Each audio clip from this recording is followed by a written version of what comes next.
Magandang umaga. Ito na ang pasimula ng pagsasahing papawid ng 702 DZAS, FEBC Radyo TV, agapay ng sambayanan. Ang himpilang ito na hindi komersyal ay pag-aari at pinamamahalaan ng Far East Broadcasting Company Philippines. Ang DZAS ay may lisensya mula sa National Telecommunications Commission na may bilang na BXE-0795-2017. Nagsasahing papawid ang 702 DZAS araw-araw sa lakas na 50 kilowatts sa 702 kHz sa AM band mula alas 4:35 ng umaga hanggang alas 12 ng hating gabi. Ang mga studio nito ay nasa 1 Corporate Center, 46th floor, Doña Julia Vargas Avenue, corner Meralco Avenue, Ortigas, Pasig City. At ang transmitter naman ay nasa Bukawe, Bulacan. Ang 702 DZAS ay nasa ilalim ng pangangalagang teknikal ng mga FEBC personnel na lisensyado ng National Telecommunications Commission at ng Professional Regulation Commission. Electronics and Communications Engineer Joaquin Aliga Jr., ECE number 0011597 at First Class Radio Operators. Elizalde Aramay, NTC number 17-1PNCR-268486.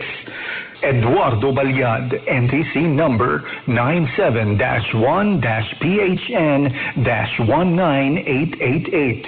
Rafael Barduquillo, NTC number 14-1PNCR-26670. George Cristobal, NTC number 16-1PNCR-26841. Raymundo Cristobal, NTC number 01-PHN-23193. At JVC Tabwa, NTC number 15-1PNCR-26813. Ito ang inyong mga kaagapay sa 702 DZAS, FEBC Radyo TV, agapay ng sambayanan. Magandang umaga po. Atin ang pasimulan ang bawat umaga ng mabubuting balita.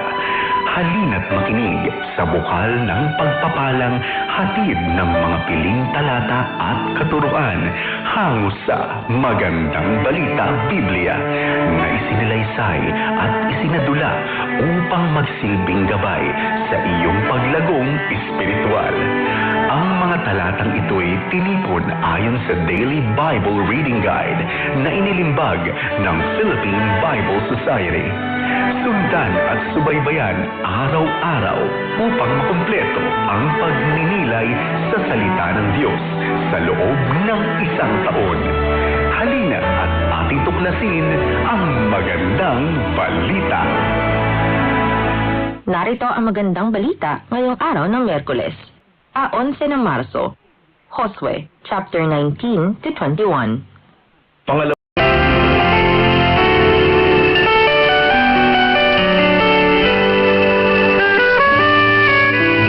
Tatapos ang pagsasahing papawid ng 702 DZAS, agapay ng sambayanan. Ang himpilang ito na hindi komersyal ay pag-aari at pinamamahalaan ng Far East Broadcasting Company Philippines.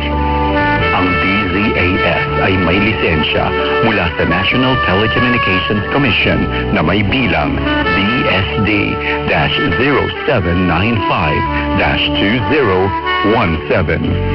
Nagsasahing papawid ang DZAS araw-araw sa lakas na 50 kilowatts sa 702 kHz sa AM band mula alas 4:35 ng umaga hanggang alas 12 ng hating gabi.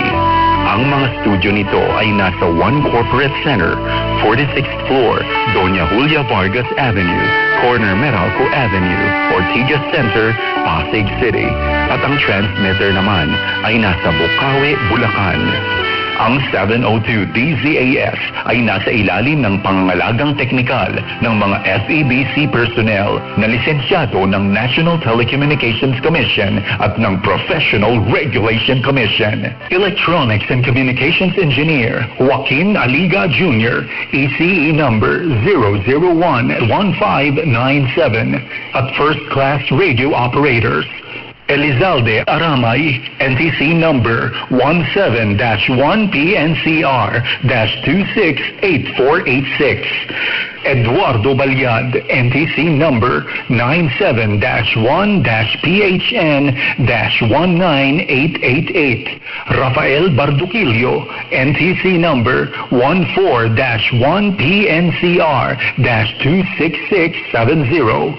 George Cristobal, NTC number 16-1PNCR-26841. Raimundo Cristobal, NTC number 01-PHN-23193. At JVC Tabwa, NTC number 15-1PNCR-26813. Maraming salamat sa pakikinig. Ito ang 702 DZAS, Agapay ng Sambayanan. Mga kababayan, ang pambansang awit ng Republika ng Pilipinas.